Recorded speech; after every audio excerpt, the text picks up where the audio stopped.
Morning, we will call the Planning and Zoning Commission meeting for Wednesday, October 8th, 2025 to order. Let the record show we are absent two commissioners, Commissioner Bullinger, Commissioner Keller. The first item this morning is our opening ceremonies, Pledge of Allegiance.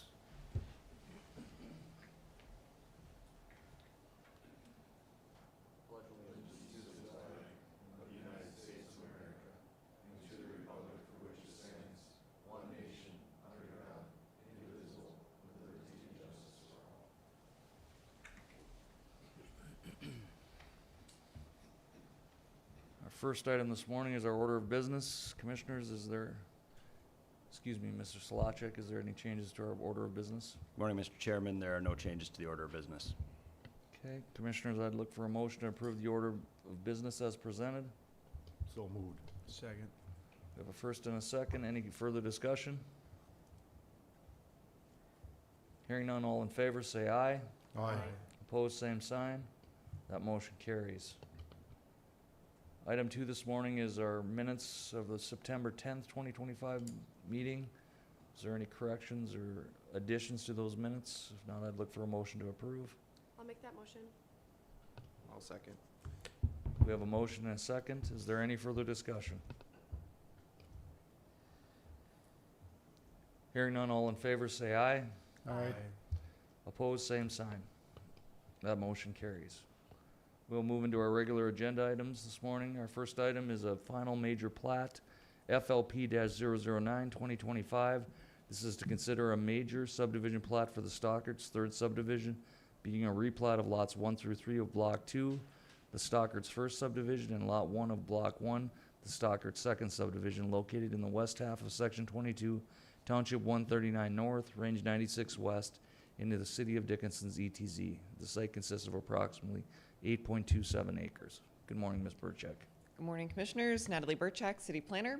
So the applicant is requesting approval of a final major plat for the Stockart third edition major subdivision. Sorry, Stockart's third subdivision, final major subdivision plat. The proposed subdivision is a replat of lots 1 through 3 of Block 2 of the Stockart's first subdivision and all of Stockart's second subdivision, located in the west half of Section 22, Township 139 North, Range 96 West, in the City of Dickinson's extraterritorial zone. Proposed subdivision is approximately 8.27 acres.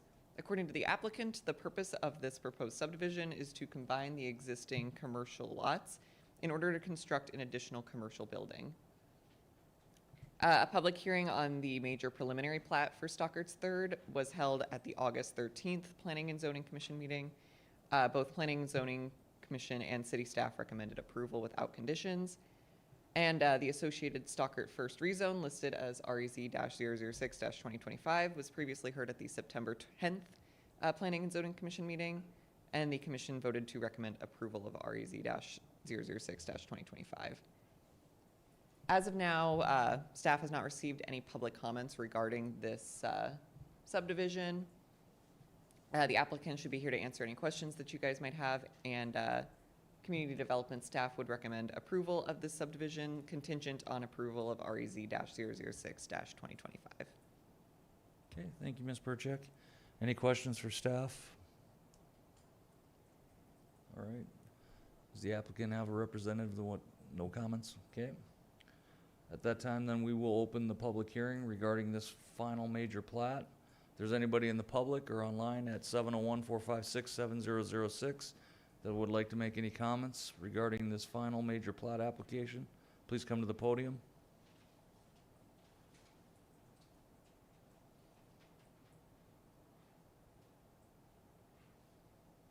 One more time, anybody in the public have any comments or concerns regarding this final major plat application? Hearing and seeing none, we will close the public hearing. Commissioners, what are your wishes? Mr. Chairman, I'll make a motion. I move the City of Dickinson Planning and Zoning Commission recommend approval of FLP-009-2025, the Stockart third edition subdivision, as being consistent with the City of Dickinson comprehensive plan, as being compliant with the City of Dickinson zoning ordinance, and as being in the interest of the public health, safety, and welfare. We have a motion. Do we have a second? Second. Any further discussion?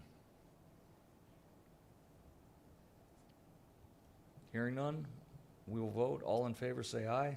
Aye. Opposed, same sign. That motion carries. Thank you.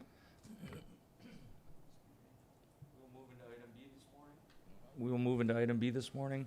This is a rezoning request, REZ-007-2025.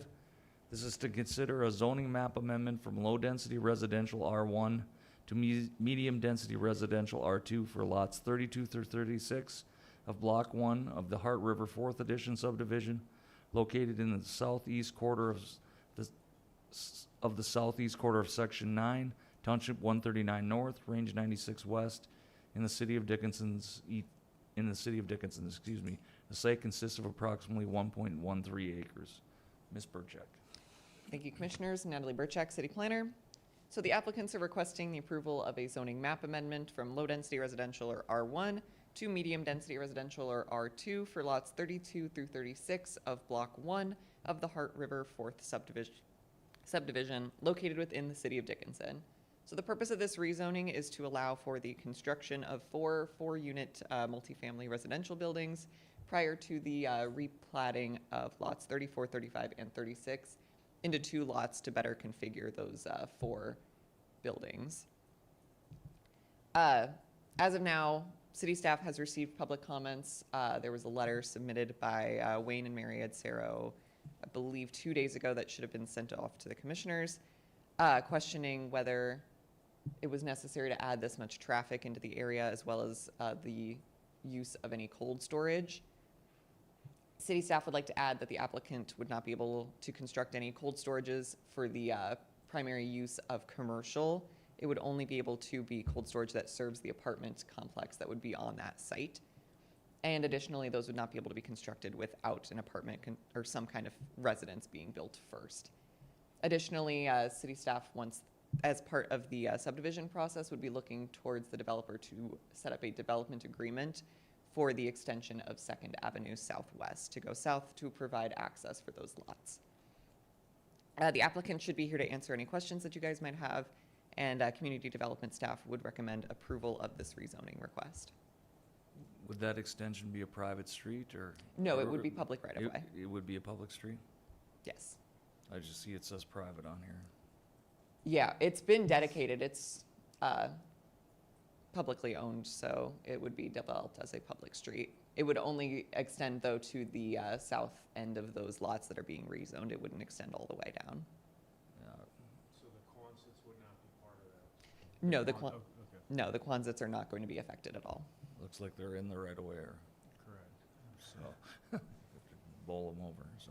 All right. Any more other questions for Ms. Burchak regarding this application? So what are they vacating on that?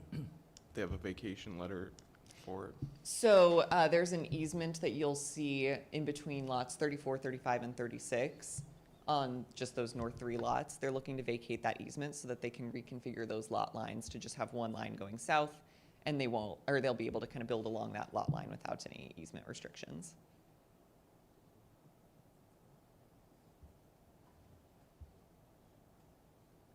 Okay, any other questions for staff?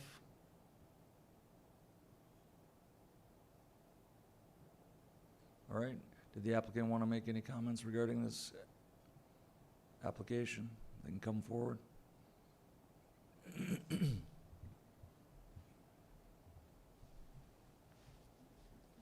Morning. Good morning. I'm Kevin Prouse, a neighbor across the street from this. This is the applicant's yet. The public hearing is going to be in about 2 minutes. Okay, I'm sorry. Give me, a couple seconds here. All right, the applicant has no comments, we will move on then. And Commissioners, one more time, any questions for staff before we open the public hearing? All right, at this time, then, we will open the public hearing regarding this rezone application. If there are anybody in the public that has any comments or concerns, please come forward, or you can also call into 701-456-7006. Good morning. Morning. State your name, please. I'm Kevin Prouse. I live across the street from this here project, and on behalf of my neighbors, and I got a petition here signed, and people that neighbors that do not wanna go forward with, R2 due to the fact that there's a lot of different things going on in our neighborhood, the fire station. There's always a lot of traffic down that street on the fire station over there. The Hart River School comes back and forth through there. It's a school route. On the weekends, it gets kind of rowdy over there. It's kind of like a drag strip coming through there, cars flying up and down. And the neighbors were concerned about their backyard access over there. What's this more apartments gonna do to our property values? We're concerned about that. And parking, there's only so much parking around there too.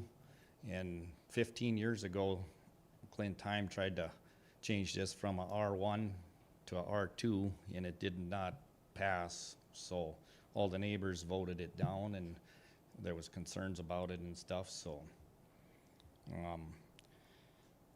There's other neighbors that were informing me on, they're playing loud music at night. We were looking at putting these apartments somewhere else, you know, like off of 8th Street and off of States over there, where they do have a lot more apartments and stuff, if they could consider that. And like I said, a lot of people are not happy with the moving it from a R1 to an R2. They want to keep it residential because there's small kids in the neighborhood and stuff too, and that's the way they feel about it. And they couldn't make it because of work this morning, and so we're asking if you guys can consider keeping it a R1. And we got signatures here of the neighbors who are wanting to keep it an R1. Excuse me. You can give that to Ms. Burchek then. All right. Any questions for Mr. Prouse, commissioners? So you guys are worried about the traffic on 7th Street Southwest or the 2nd Avenue? Which, 7th Street Southwest. There's a lot of traffic there with the school routes and all that stuff,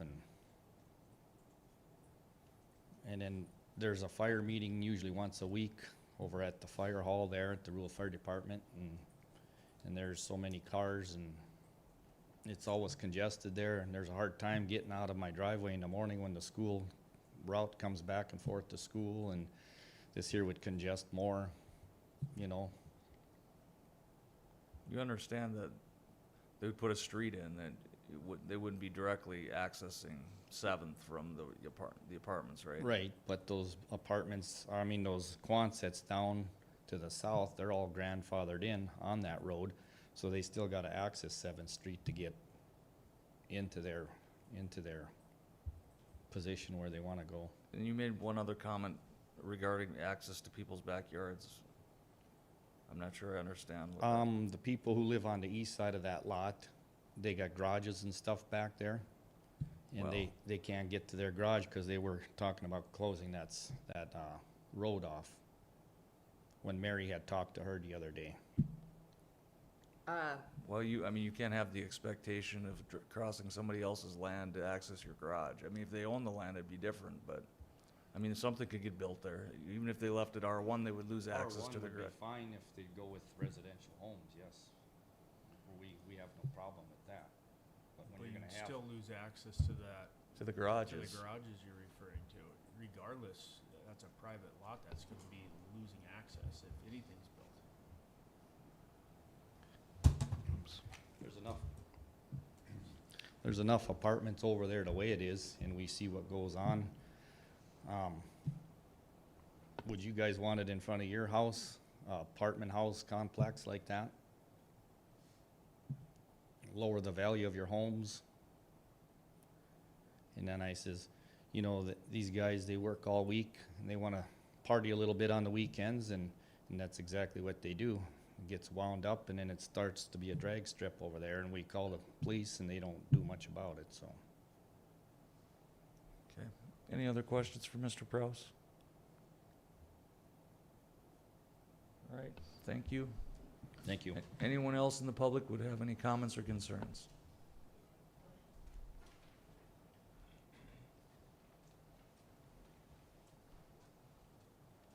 Good morning, Morning. Ryan Fisher, and I live at 234, right across the street from that zoning.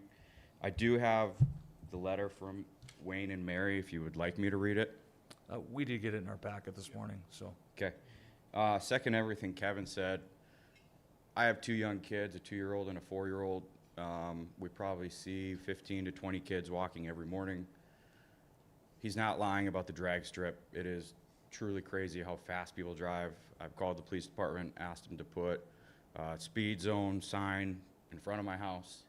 I've had 2 vehicles hit outside of my house. I've had 6 mailboxes hit. My mailbox is on the street. And we just really don't want an extra 16, 20 people moving in with vehicles, constant traffic. Highly oppose it. It is nice having open space. It would be nice if it would be a residential.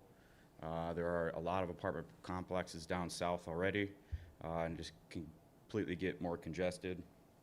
The other big one too is even a water runoff. If there's concrete everywhere, we've already seen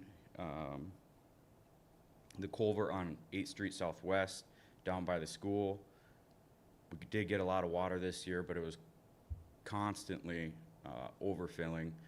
The road got replaced from all the water runoff down by the school. So, yeah.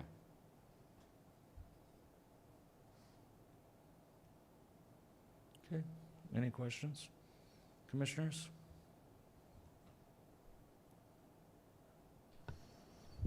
Again, I just want to clarify that you're saying second is going to be developed, not vacated to, just for the owners we're talking wanted to. Yes, Second Avenue Okay. would be, again, part of a development agreement Yep. entered with the applicant to build out that street, not vacate it.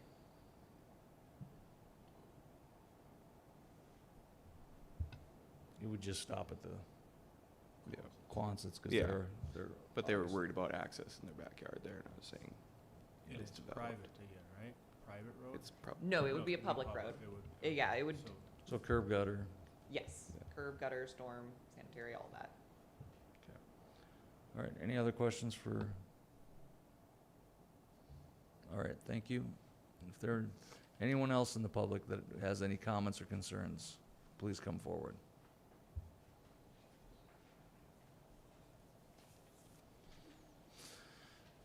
Morning. Morning. I'm Brian Koskovich. I live at 657 Second Avenue Southwest, which is just right at the very bottom of your map there. I believe what Kevin was referring to, if I can show you on the map here, Sure, go ahead. when he was talking about accesses to people's garages, he actually meant that this is over in here and not in here. If you get people who live in here, they block this street off, which they do. I've lived out in this area long enough.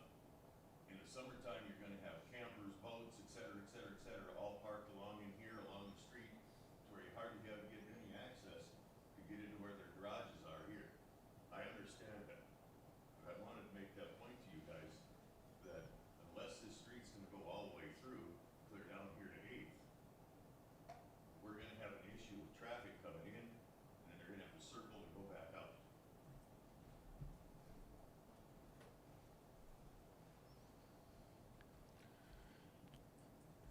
Well, Are we all clear on what I yeah, was getting I at, guys? understand, I understand. Okay, Obviously, by looking at this, we obviously don't have an option to bring the street all the way through unless we tear down probably 4 or 5 Quonsets, so. well, yeah, I know, but that's what I'm saying is, I just wanted to make that clear to you guys, that, so everybody understands that the only access in and out of there is on 7th Street. And it is a raceway. I've lived out there since 1981. And gets crazy down that street. And the police, yeah, when they show up, it's crickets chirping. But when they're gone, the race is on. And thank you, guys. Thank you, Mr. Koskovich. Yep. Anyone else in the public have any comments or concerns?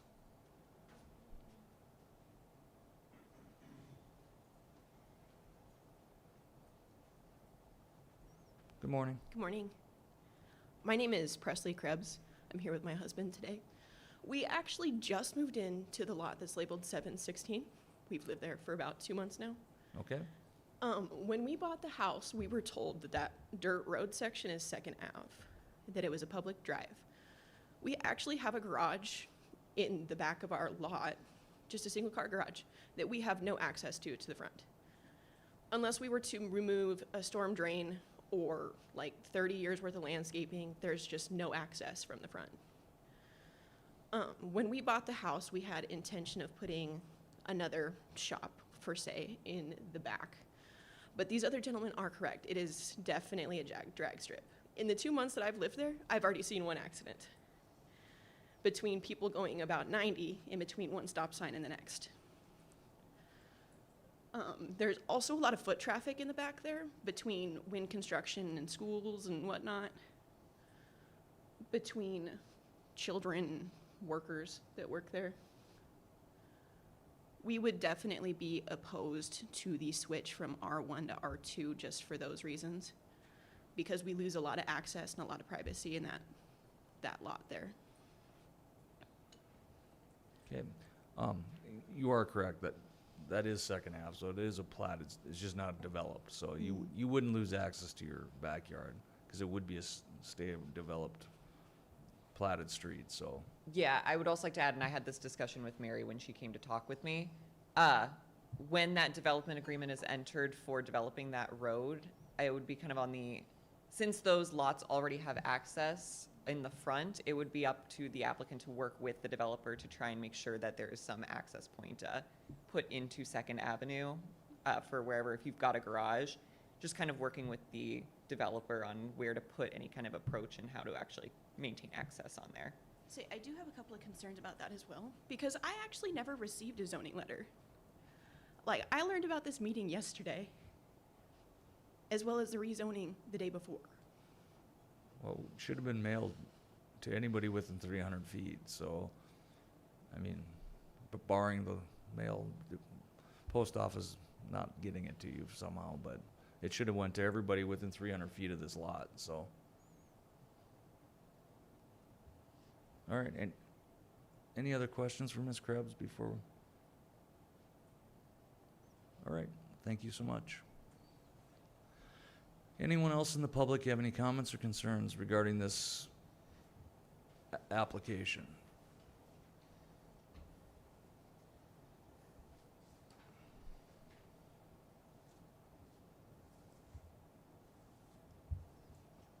One more time, is there anybody else in the public that has any comments regarding this rezone application?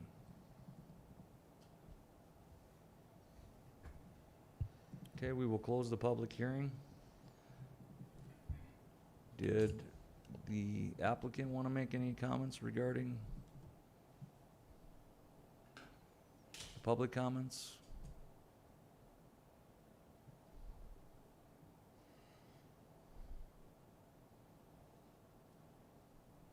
Guess not. Commissioners? What are your wishes?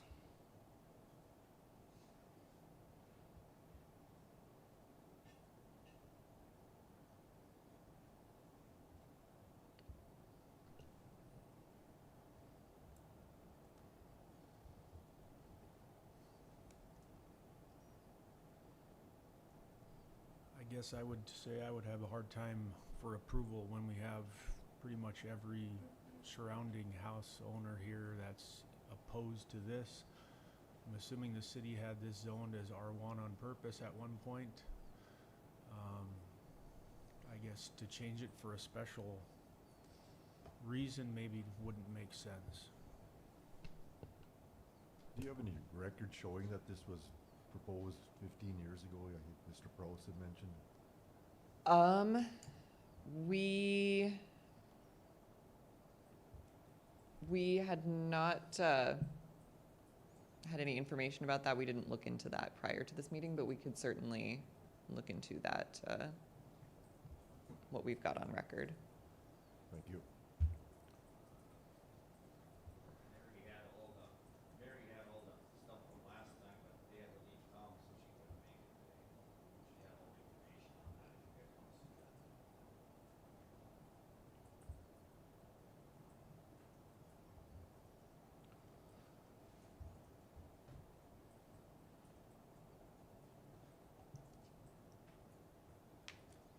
what was the exact plan they have for this again? Essentially to kind of eliminate lot 34 and continue that lot line that separates lots 35 and 36 that are those north two lots, continuing that through where lot 34 is, which is the lot directly to the south. Okay, and then how many units were they looking to build? 4 units on each of those lots, so it would be 16 total units.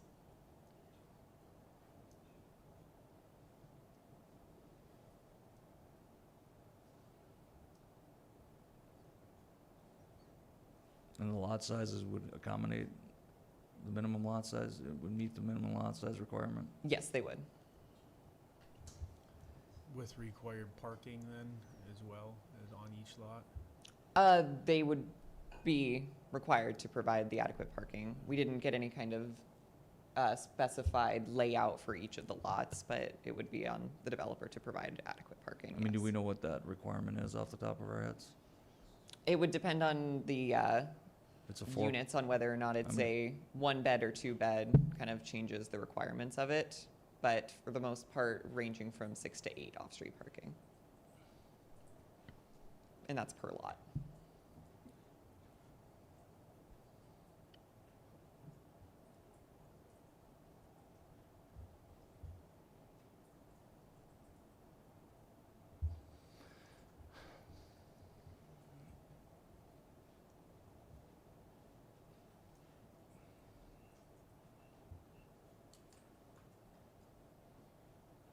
May I ask a question in regards to the developer agreement? When they would go, if it would go into the next phase and they are encouraged to have that agreement, do those developers sit down and have a town hall with the area residents there to discuss access and ensure that, you know, their interest is taken into account? Yeah, do you want to speak on that, Josh? Yeah, I think that's something that we could ask the applicant to do, and wouldn't necessarily be unrealistic. It's been, I think there was one other time that we had somebody do something similar to that in the past. Okay, thank you. would the appropriate thing to do today would table this? And maybe allow some development of that agreement for the next meeting, and maybe have them have a chance to visit with the neighbors and try to address some of their concerns? Yeah, that seems realistic, as well as we didn't have any records or didn't do any research on the historical rezones. We could dig up some of that, and also maybe, we had a pre-app meeting specifically, then went on to the rezone, so we don't have a lot of information on a site layout and stuff like that. It's pretty limited, so maybe we could mature that a little further as well with the applicant, so. And my understanding, this would meet our code. I mean, there's no reason that putting R2 here would be something that's outside what our code would allow. Yeah, since there's existing R2 to the west, putting R2 here would be allowable. So those lots to the west are all R2? You'll see the lots that are just to the west of lots 34, 35, and 36 that are R2. The ones to the west of 32 and 33 are going to be R1. You'll see the bright yellow on the map is going to be Oh, R2. Oh. So, that's all R2 right there, that bright yellow? Yep, right along 7th Street.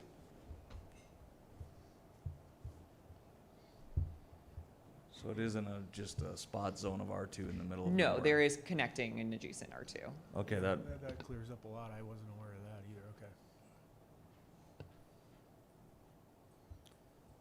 would that cause any issues with the applicant if we table this for 1 month? No? Okay, I think maybe we should do that and give them a chance to visit with the neighbors, maybe pull up some historical information, and we can take this up at the next meeting if that's okay with everyone. I would make that motion. Second it. We have a motion and a second to table this application to the next meeting. Is there any further discussion? Hearing none, all in favor say aye. Aye. Opposed, same sign. That motion carries. All right, thank you. We will move on to item C this morning. This is a zoning text amendment, ZTA 2025. This is to consider text amendments to section 16-170, zoning of the environments chapter of the City of Dickinson Municipal Code regarding submittal of a site plan for oil well drilling in accordance to the North Dakota Century Code, in section 16-174, distance limitations and spacing requirements of the environments chapter of the City of Dickinson Municipal Code regarding city inspections of oil well sites. Ms. Burchak. Thank you, Commissioners. Natalie Burchak, City Planner. So Community Development staff is requesting approval of a zoning text amendment to Section 16-170 or zoning and Section 16-174 distance limitations and spacing requirements in Chapter 16 environments of the Dickinson Municipal Code in order to remove language regarding requirement of a conditional use permit for oil wells.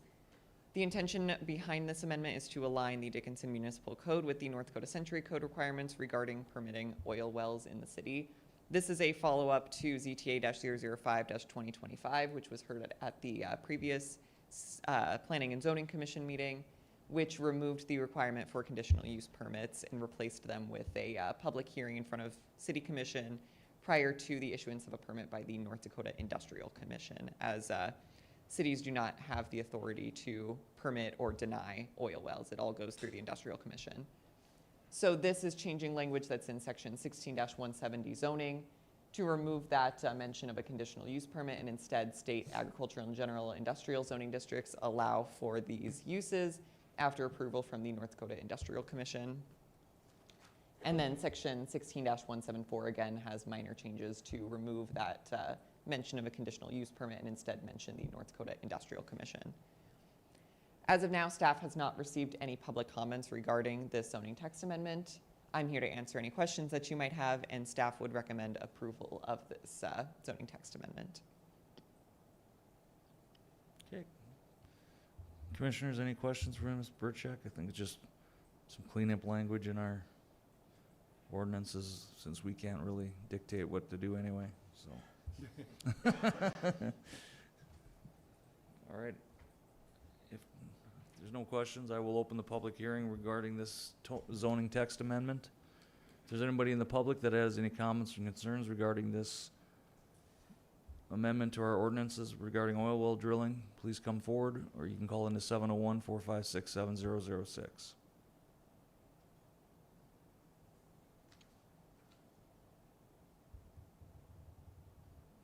Anyone in the public have any comments or concerns regarding this amendment? Hearing and seeing none, we will close the public hearing. Commissioners, what are your wishes? I'll go ahead and make the motion. I move the City of Dickinson Planning and Zoning Commission recommend approval of ZTA-006-2025, the oil well zoning text amendment, as being consistent with the City of Dickinson Comprehensive Plan, as being compliant with the City of Dickinson zoning ordinance, and as being in the interest of the public health, safety, and welfare. Second. A motion and a second. Is there any further discussion? Hearing none, all in favor say aye. Aye. Opposed, same sign. Motion carries. Thank you. Next item this morning is public issues of concern not on our agenda. If there's anybody in the public that would like to address the commission with any concerns they have regarding planning and zoning issues, you can come forward now.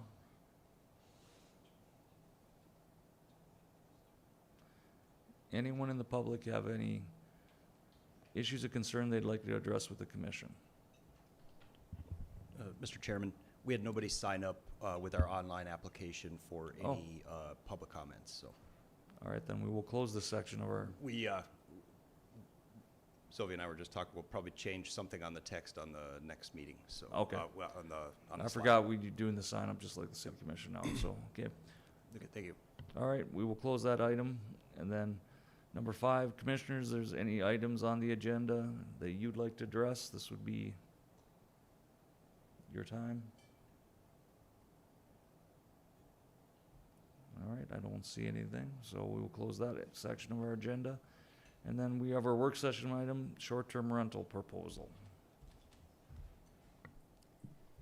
Morning, Commissioners. Natalie Burchak, City Planner. So Today, we're going to talk a little bit about short-term rentals. This came up at the previous P&Z meeting. Seems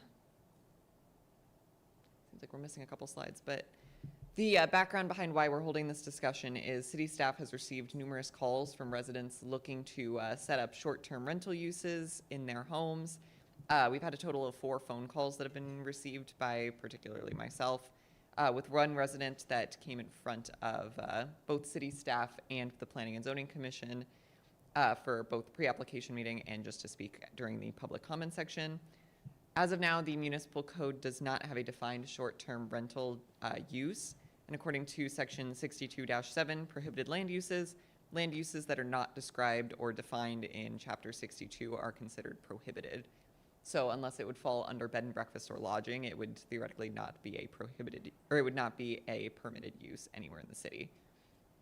And then, as I mentioned, Dickinson resident Danielle Yon spoke at the August P&Z Commission meeting regarding allowing for short-term rentals within the R1 zoning district. And P&Z had requested city staff look into how other communities have handled short-term rental uses in residential properties. So the short-term rental typically describes the practice of renting a home, house, apartment, or condominium for stays of less than 30 consecutive days. Once you go above that 30 consecutive days, then you fall more under the long-term rental, which is what like apartment complexes fall under. Access to cooking facilities may or may not be provided. Short-term rental does not refer to hotel, motel rooms, extended stay hotels, bed and breakfasts, board or lodging facilities, or farm dwelling units. And they also do not refer to bed and breakfasts. Those are all going to fall under lodging that are handled by the state of North Dakota. Short-term rentals are not licensed by the state of North Dakota, unlike those lodging uses. They're also housed and unhoused, so short-term rentals in which dwelling units or another dwelling unit on the property is a primary residence of the primary resident who continues to occupy the property while the short-term rental is being rented out, whereas unhosted is where the primary resident is not on the property at all. It's the whole property typically is utilized as short-term rental. Some of the reported impacts of short-term rentals on communities, some of the benefits are that they can bring additional income to local residents and tax revenues, and they boost local tourism by attracting visitors through a unique lodging experience. However, some of the potential downsides are that they lead to conversion of rental units to short-term rentals, which can reduce the available housing to residents. They can result in rent increases and spikes due to rental properties being bought and used for short-term rental instead of long-term rental. They can induce speculative investments in housing where we get companies to just invest in maintaining a large number of short-term rentals. They can disrupt neighborhoods with noise, trash, and fire safety issues as you've got residents or you've got visitors that are less inclined to be as courteous to their neighbors since they're not going to be there for a long time. You've got possible on-street and off-street parking conflicts depending on the number of people staying at these short-term rentals. As once quiet, close-knit residential neighborhoods get more short-term renters, residents may have issues with the changing character of the neighborhood as you slowly go from long-term residents where you've got that more community feel into short-term rentals where nobody really gets to know each other because nobody's really living there. And then you've also got short-term rentals may operate essentially as hotels, but they're not subject to the various lodging regulations and can negatively impact the lodging industry as they're a lot easier to set up. They've got less overhead, so it can kind of lead to some conflicts between existing hotels and lodging versus these short-term rentals. Lodging services as defined in the City of Dickinson zoning ordinance. Lodging services include the provision of room and or board. Typical uses include hotels, apartment hotels, and motels. This is primarily what short-term rentals could fall under right now. These are limited only to commercial zoning districts, the community commercial, downtown commercial, and general commercial zoning districts, with special uses in the limited industrial. North Dakota's Century Code defines lodging establishment as every building or structure or any part thereof which is kept, used, maintained, or held out to the public as a place where sleeping accommodations are furnished to transient guests for a charge. The term does not include single structures with 5 or fewer guest rooms and 10 or fewer total applicants. Those would typically fall under the short-term rental. They would not be subject to the same requirements as lodging. This term does not include They also do not include a series or group of buildings or structures containing 5 or fewer guest rooms or 10 or fewer total applicants that are operated as one entity under a single ownership or on the same property or physical location. And again, that's how the Department of Health and Human Services kind of dictates what needs to be licensed as lodging and what does not, what is considered short-term rental. Bed and breakfasts are defined in our municipal code as a lodging service that provides overnight or short-term accommodations to guests or visitors, usually including provision of breakfast. Bed and breakfasts are usually located in large residential structures that have been adapted for this use. For the purposes of this chapter, bed and breakfasts are always owned and operated by the resident owner of the structure, including no more than 10 units, and accommodate each guest or visitor for no more than 7 consecutive days during a 1-month period. So this requires that the owner be living on site. It does not allow for kind of the typical what we think of with short-term rentals where somebody owns the property but lives off-site. According to section 62-133, bed and breakfasts are classified as a commercial use type, and they are permitted in the Ag, R3, LC, CC, and DC and GC zoning districts, but only allowed as a special use in the rural residential and medium density residential districts. And then the state of North Dakota defines bed and breakfast as a private home that is used to provide accommodations for charge to the public with not more than 7 lodging units in which no more than 2 family-style meals per day are provided. And these bed and breakfasts are also licensed by the state. I believe they're licensed, though, separately from lodging. So when we think of commercial uses, the other ones that are going to be permitted in our residential zoning districts, typically by a special use, are in rural residential. You see that bed and breakfast use is permitted by special use permit. You've also got kennels, liquor sales, pet daycare, and veterinary services, which are also allowed in RR, provided that the applicant gets a special use permit. R1 zoning district only allows for pet daycare as a commercial use via special use permit. R2 allows for those bed and breakfasts and pet daycare. In R3, bed and breakfasts are just permitted by right, whereas convenience storage, funeral services, columbariums, personal improvements, personal services, and pet daycares also all require special use permits.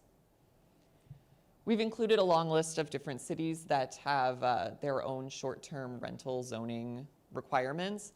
I'm not going to list every single requirement. I don't believe that that would be a productive use of time, but this has been included in your packet, so you should be able to review these at your own leisure.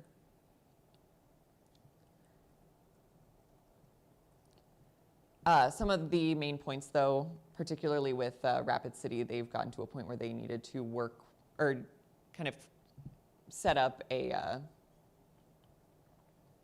kind of task force of people looking into the effect of short-term rentals, as there are now so many of them within that city, in an effort to try and preserve the character of a lot of their residential neighborhoods and avoid them getting kind of overrun with short-term rentals as opposed to any long-term residents. So what actions can the city take? So I think the first step would be to define the short-term rental use in our municipal code as a distinct commercial use, so that we can actually have something to point to whenever we get any applicants that are looking to set up these short-term rentals and say, this is where it is permitted, this is where it is not. The question is how exactly the city moves forward with allowing these short-term rentals. So I have 3 different scenarios. The first is to allow short-term residential uses in residential zoning districts through the special use permit approval. This would give the city the most control over what is and what is not permitted and allows for us to mitigate those negative impacts the best. However, P&Z and City Commission may be inundated with special use permit applications. It just depends on the number of people that would be applying for these. Applicants would then also be expected to have at least a 2-month application period, as you have to go through that pre-application meeting, applying for your special use permit, meeting for P&Z, public hearings. The whole process would take about 2 months. It could be a little bit more costly and, again, more time consuming. It also, though, would allow for any nearby residents to have that public comment period. So if you've got a lot of residents that are against living near these short-term rentals, they have an opportunity to speak against or for the project. The second scenario is to permit short-term rental uses in residential zoning districts by right. So this would not require any kind of special use permit or any license. Residents would not necessarily need to even notify city staff if they are permitted by right, as the city does not currently license any businesses, so they could theoretically just be established without telling anybody. Part of our concern with this is that it may impact EMS response efficiency. A lot of our emergency services have to respond differently to different uses and different locations, so being unaware that a location is currently a short-term rental may impact how fire and how our ambulances are able to effectively respond if there are any emergencies in these areas, as there might be more people than expected, or there might be less parking availability, they might not be able to access the property. There are a lot of different concerns over how EMS can respond not knowing what to expect. And then additionally, the city would struggle to take action against any nuisance sites that pop up. If they're permitted by right, typically we wouldn't have as many teeth to actually enforce against a lot of house rule violations. So if there's some issue with the number of people that are being brought in, it's a lot harder for us to have any kind of leeway of, as opposed to if we're licensing, or with a special use permit, we have something that we can kind of take away and say, all right, this has violated your house rules too many times. We're going to revoke this special use permit to prevent this from continuing to be a nuisance. The third scenario, which is the one that city staff is kind of recommending, is to permit short-term rental uses in residential zoning districts through licensing with the city. This would actually give the city the ability to enforce its guidelines through the ability to revoke a license. So it wouldn't necessarily stop people from setting up short-term rentals, but in the event that a short-term rental becomes a problem, where they have people that are partying late into the night, causing a lot of noise disruption, any kind of issues through that, then the city has the ability to revoke the license and say, no, this cannot be operating anymore because it has violated its own house rules. It would also allow the city to have information on what exactly is being used as a short-term rental, and approvals can be done administratively instead of requiring that public hearing and the whole special use permit process, which would cut down significantly on application time for any applicants and would prevent city or Planning and Zoning and City Commission to be inundated with these applications. And with that, I am open to any questions or comments that you guys might have, and looking for just a little bit. Oh, the other thing though with the licensing is that it may take more time to actually establish, as city staff would have to come up with a new license to license these businesses, what kind of rules and regulations we would require, what documentation we would require from applicants. It would just take time to actually set up this process and determine who would be licensing these businesses. So that's kind of the drawback with the third option. But with that, I am open to any questions that you guys might have regarding this topic, as well as kind of a direction for which of those three scenarios Planning and Zoning Commission would most like to see community development staff move forward with. So do you know if they're Airbnb or VRBO, does the state collect taxes on them? I don't think we specifically researched that. I'm not even sure how that could occur, because in most places, Well, because they well, book there's through differing- they book through the VRBO, so I wonder, are they paying taxes? Yeah, like I say, I don't even know, because in there's such a variation in how this licensing process works, and there's not a statewide standard for it, and so I'm not sure. For the how that could work. most, since they're not being licensed, it would be considered more of an income tax and would be taxed as such. Yeah, I think some states have gone to the point where they've added the lodging tax and hospitality tax on, but. Yes, but as we mentioned with North Dakota, we do not license short-term rentals as a state. So they do not end up getting charged the same way. They're exempt I'd be from curious how lodging. that's getting handled with the state, because I can't imagine they're not wanting their cut. Just in my opinion, but. Sure. Steve Josephson, City County Planner. Yeah, a lot of the states, they do have licensing fees that are associated with it. They go through a licensing process. They've actually created separate state licenses for the short-term, for short-term rentals. And then some of the local licensing processes, they're renewed annually, and they have a list of requirements that they have to meet, including designating somebody that the city can contact on a 24-hour basis in case there are any sort of problems associated with it. The other thing that a couple of the respondents have said is that there's specific software that they're utilizing in order to track these licenses too. Don't know if that's helpful, but I just thought I would throw that in. Also understand too that Ms. Burchak attended a meeting, it was like of the North Dakota Planning Association, and apparently this was a hot topic. This was a hot topic during this.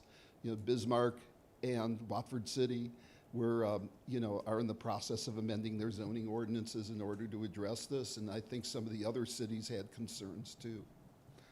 Yeah, particularly a lot of the rural counties in western North Dakota were who I was talking to at that NDPA meeting, but it's definitely something that's been coming up a lot more frequently, and different communities are trying to figure out the best way to approach the topic. Well,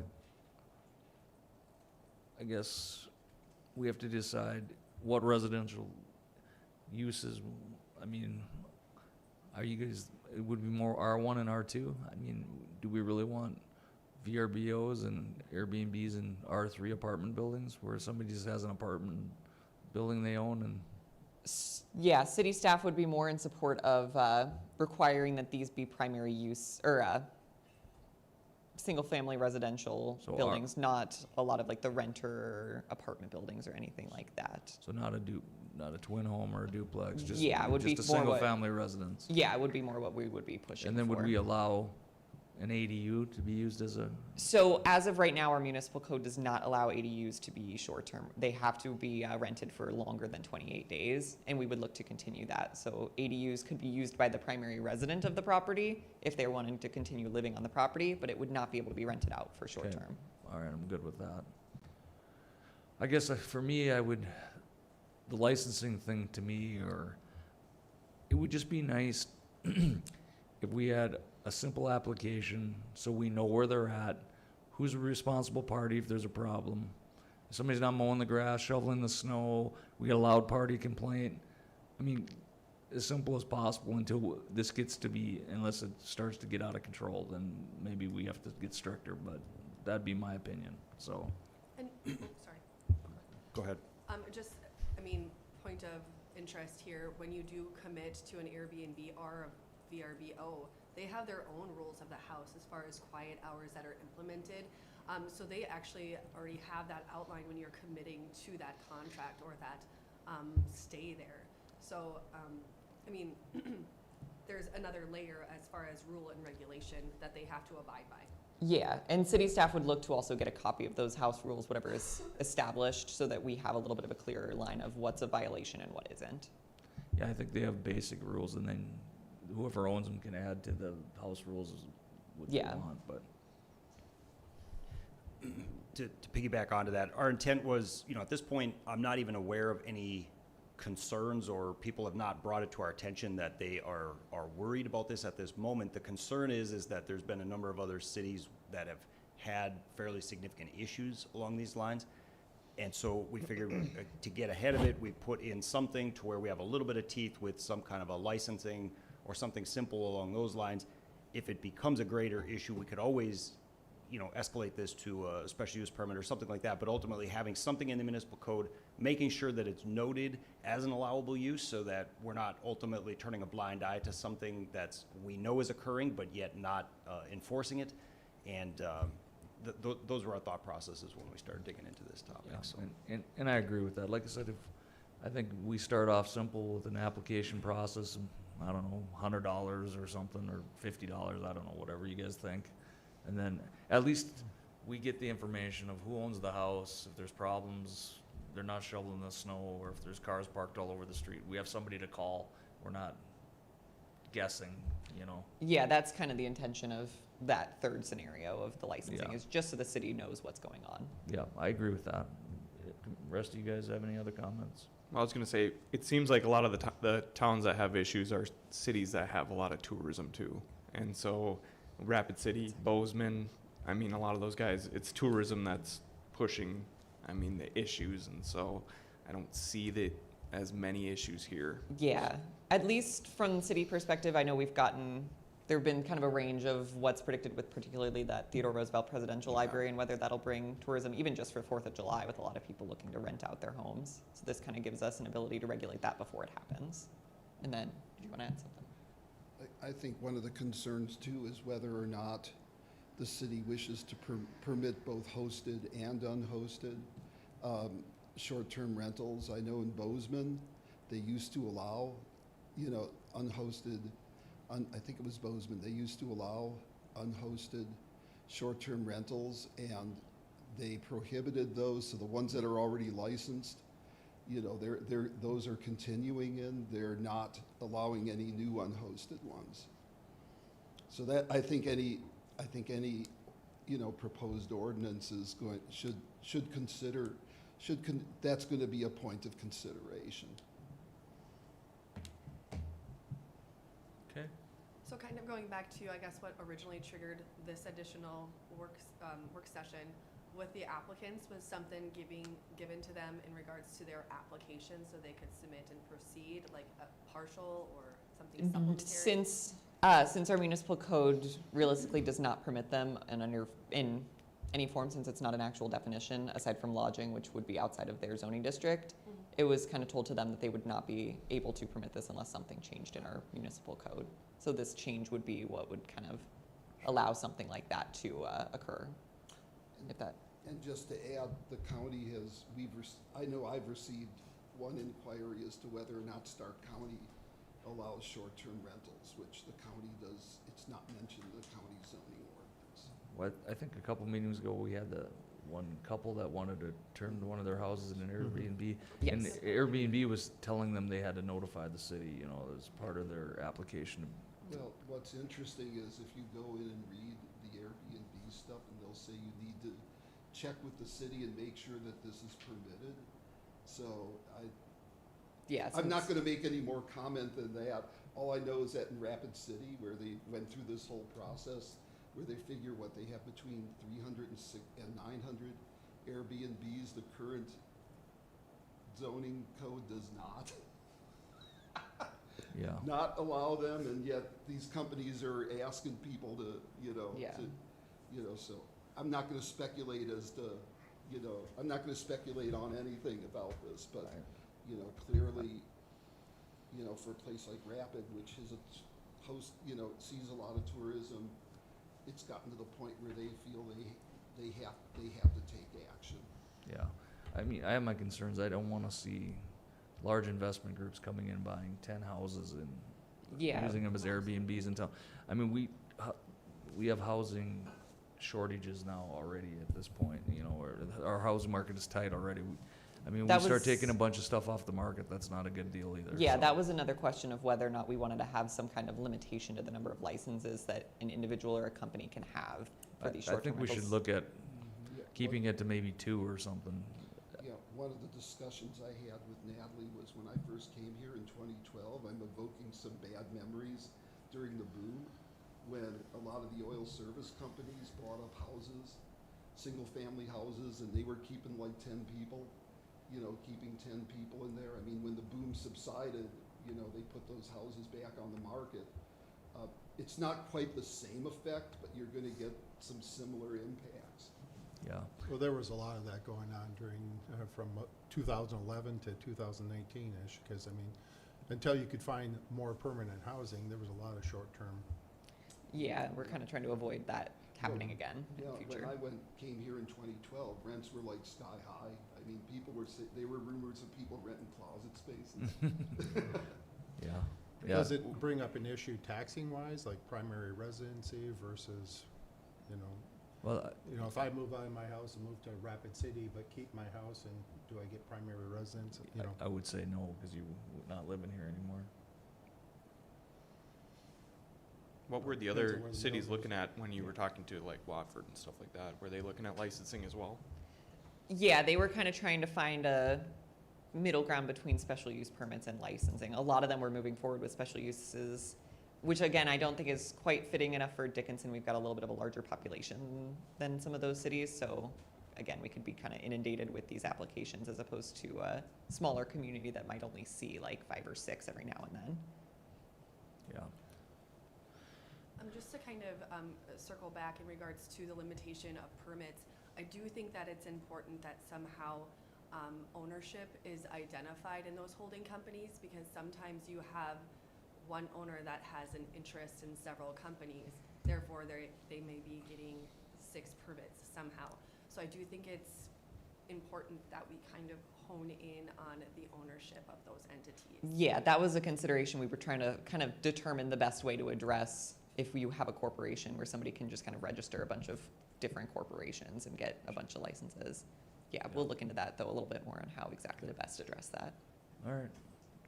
I think we got a game plan then. Any other questions for staff? All right, thank you, Ms. Burchek. Thank you. Well, that's the end of our agenda, I guess. If you guys have nothing else, I would look for a motion to adjourn. So I'll make moved. that motion. Oh, Sorry, go ahead. we're both so I'll excited. second then. All right, we are adjourned. Thank you, everyone.